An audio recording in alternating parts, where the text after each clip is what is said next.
코리스의 콧물 기침 감기약.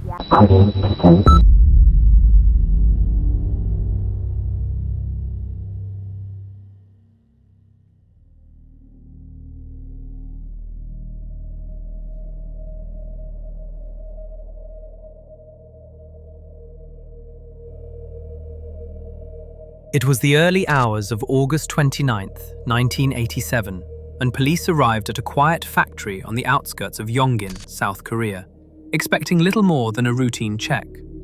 And as they climbed into the cramped attic above the building, they were met with a scene that none of them could quite process at first.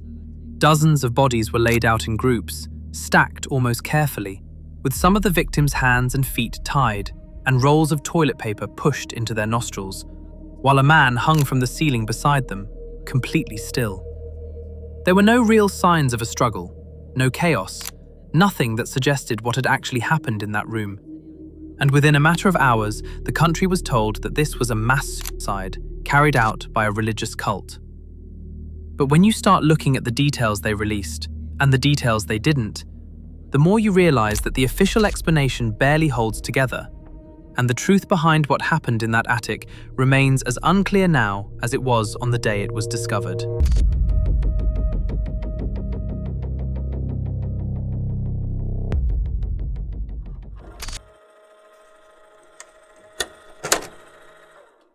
To try to make sense of what happened inside that factory attic, we kind of have to look at the wider situation South Korea was dealing with in 1987.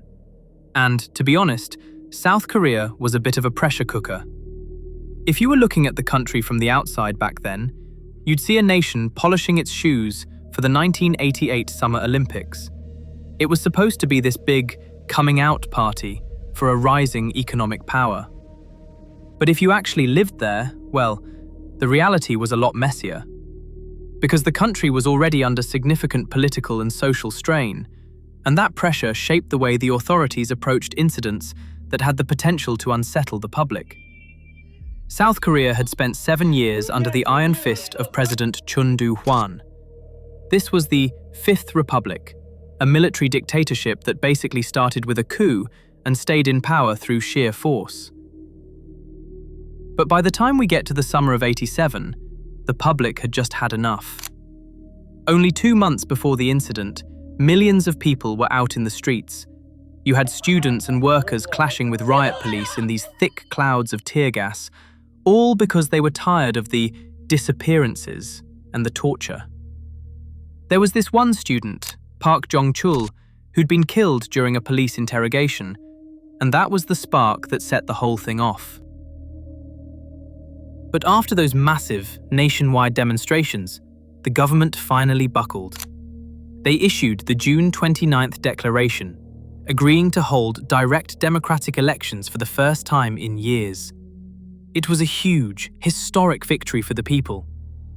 But it also meant the old regime was feeling desperate, cornered, and very, very paranoid.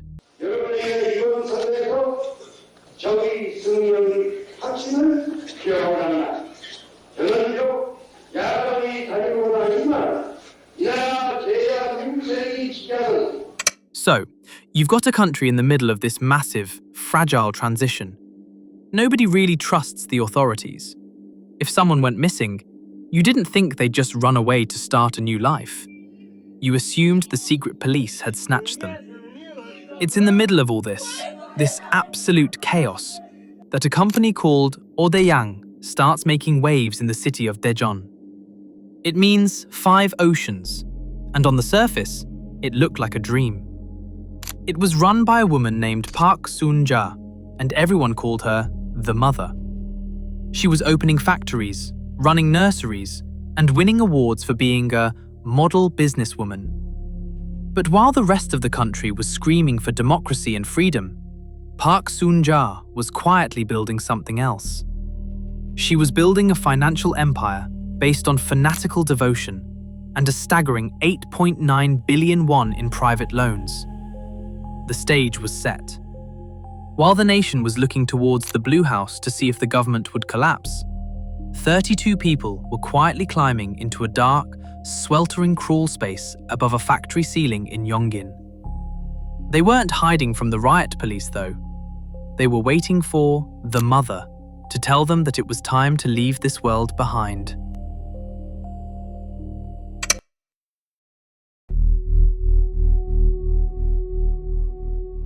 But who was Park Soon-ja?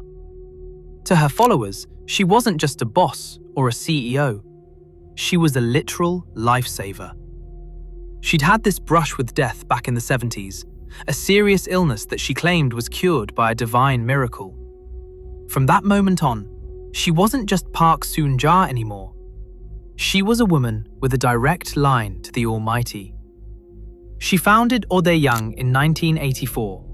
Now, the name itself, Five Oceans, was meant to signal her ambition to conquer the world's markets. And for a while, it really looked like she was doing it. She set up shop in Daejeon, making traditional handicrafts and high-end furniture. But the business was really just a front for something much more intense.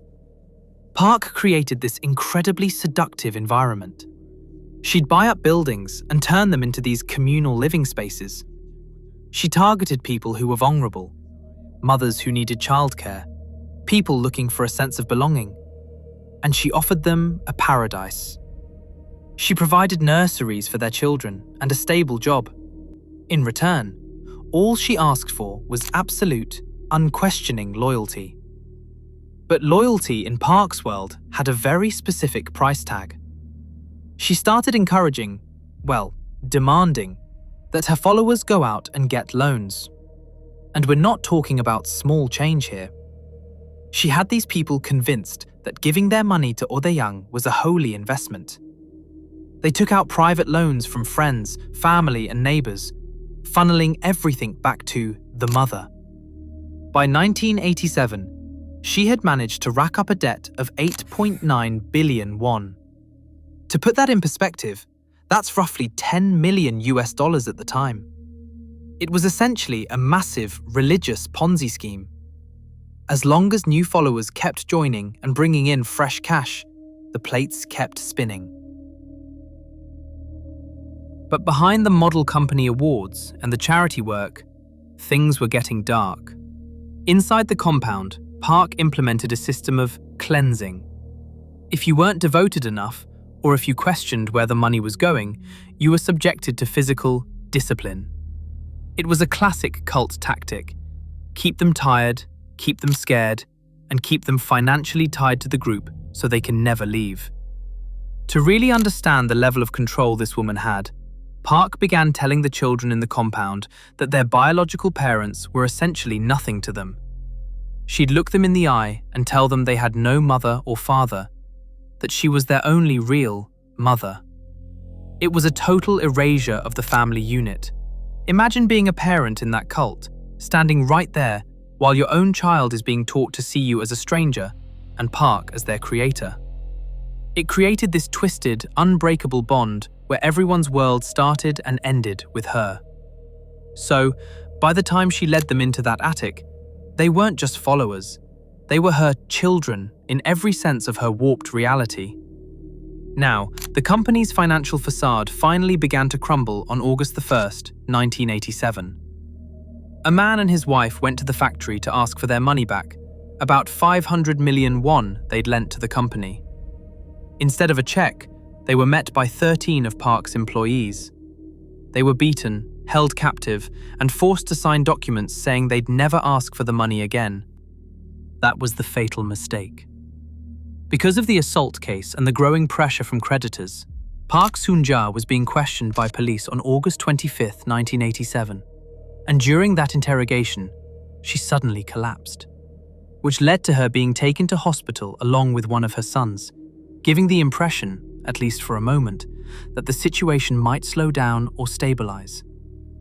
But the very next day, she quietly walked out of that hospital and disappeared.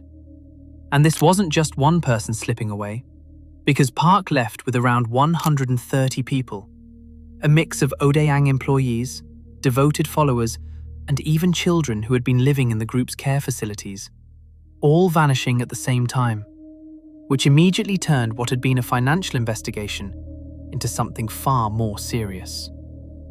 Following tips from creditors who believed she might be hiding at the Odeyang Yongin factory, police went there and carried out a search.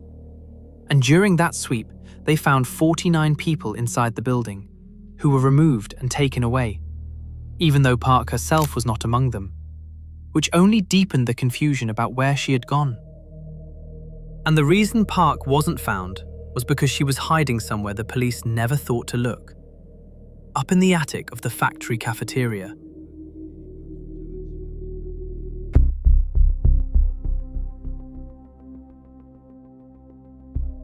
Now, imagine the scene at the Yongin factory.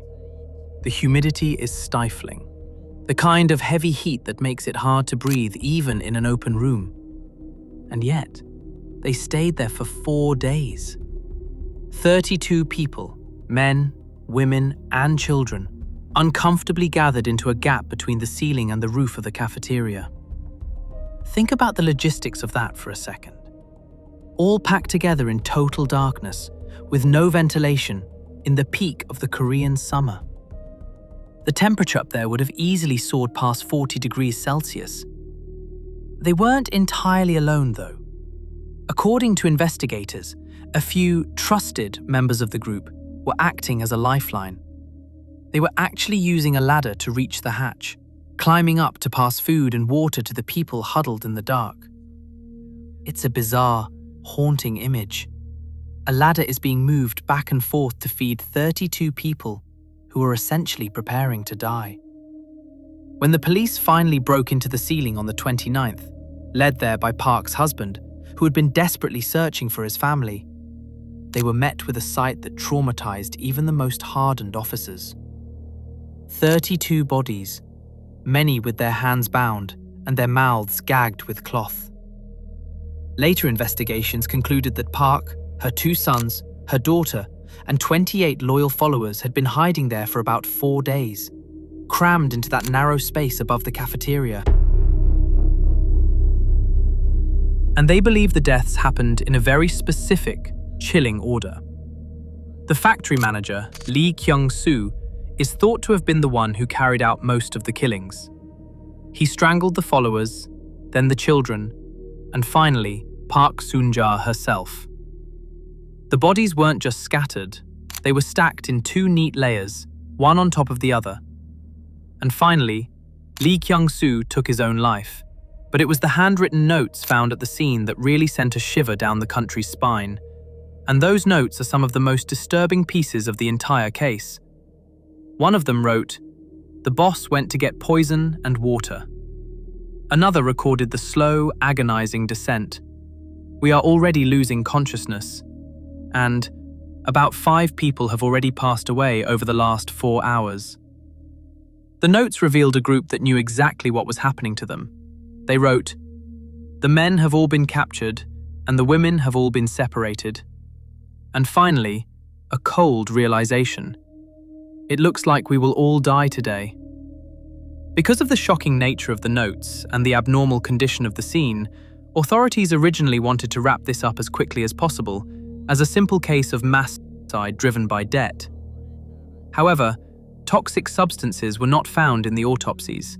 Instead, a substance called diphenhydramine, a sedative-type antihistamine, was detected.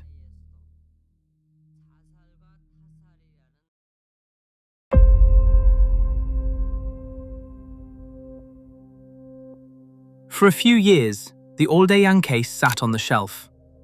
The official story was mass suicide. And for a country still finding its feet as a democracy, that explanation made it easier to move on, even if it was a horrible one. But in July 1991, the whole thing was blown wide open again.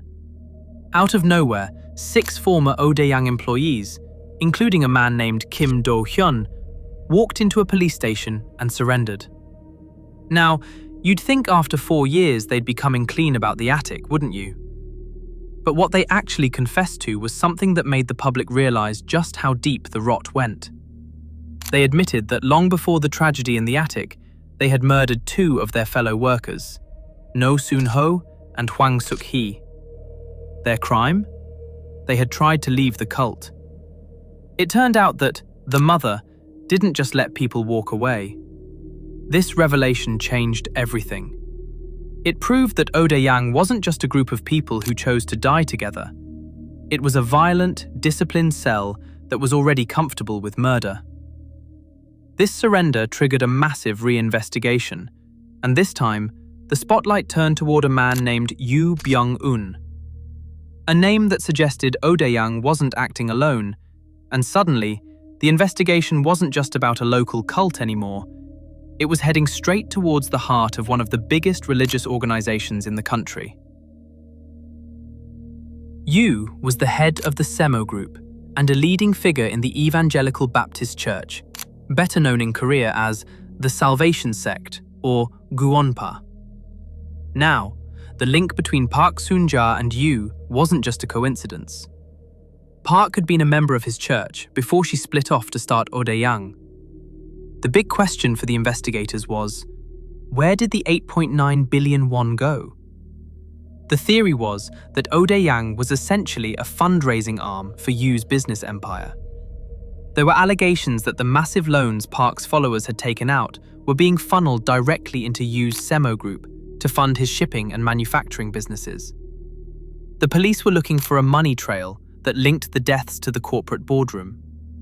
They hauled Yoo Byung-un in for questioning, and while they couldn't quite pin the 32 deaths on him, he was eventually convicted of fraud for his role in the church's financial dealings. But even with the convictions, the public wasn't buying it. People felt like the government was pulling its punches. There was this lingering suspicion that the cult had friends in high places, politicians and officials who had been on the receiving end of Odeyang's cash. The case eventually went cold again, but the name Odeyang became a sort of shorthand in Korea for the dark intersection of cults, money, and power. It was a ghost that haunted the nation for decades, just waiting for the right moment to resurface. And as it turns out, that moment would come in 2014, in the most tragic way imaginable.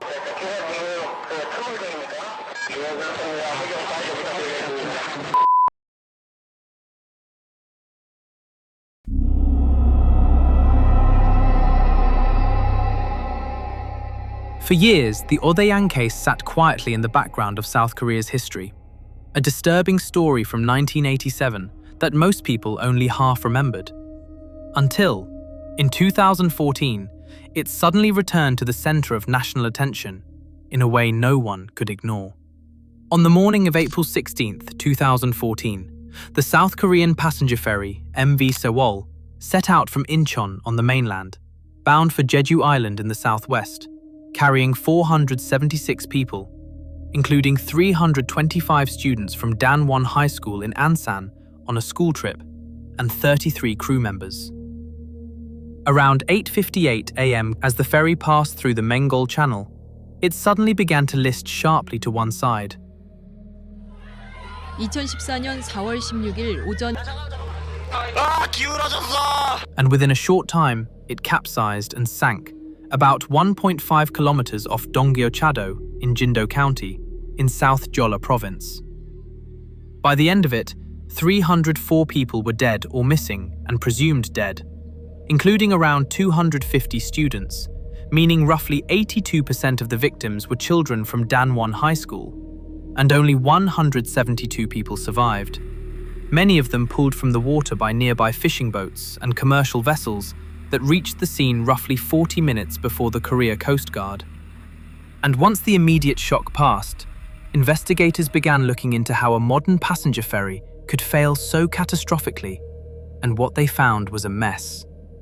The ship had been heavily overloaded with cargo far above safe limits. Much of that cargo had not been properly secured. Safety inspections and stability testing had been improper, with regulators relying on falsified documents, and structural modifications made to the ship over time had reduced its stability, leaving it far more vulnerable to capsizing than when it was originally built. And when they followed the ownership trail of the company that operated the Sewol, a familiar name surfaced again: Yoo Byung-un. Suddenly, the man who had once been questioned over Odeyang was back on every news channel in the country. It turned out that Yu hadn't simply faded away after 1987. The business network he had built had continued operating for decades, eventually becoming tied to the company that owned and operated the Sewol.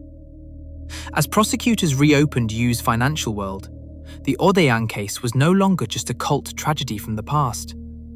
It became part of a much larger story about how a single network of companies, churches, and private influence had managed to survive for years without ever being fully exposed.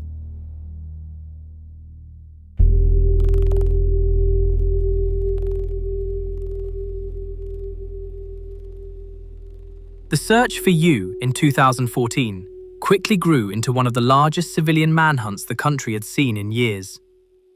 Police raided the headquarters of the Salvation sect and tracked leads across the country.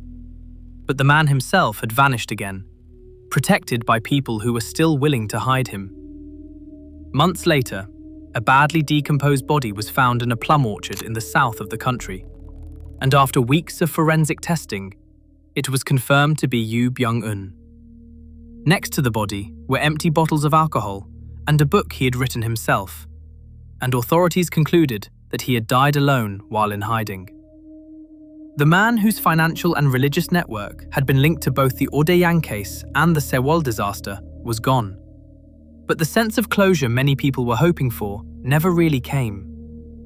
Too many questions about money, influence, and protection were left hanging, much like the unanswered questions about what had truly happened in that attic back in 1987. Today, the Odeyang incident stands as a chilling reminder of what happens when religious devotion, financial secrecy, and corporate power become tangled together. It wasn't just a mass suicide or a debt crisis. It was a symptom of a time when the country was so busy looking at the political fire on the horizon that it didn't notice the rot in the floorboards. We might never know exactly what was said in those final hours in the ceiling, whether it was a quiet prayer or a desperate struggle. But the name Odeyang, the Five Oceans, is now tied to something far darker than its original meaning. It's a symbol of a tragedy that didn't just end in an attic, but rippled through the decades, proving that in Korea, the past is never truly buried. It's just waiting for the tide to come in.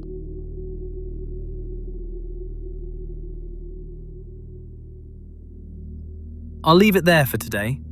If you enjoyed this video, make sure to leave a like and subscribe so you don't miss the next one. Stay safe, and as always, thanks for watching.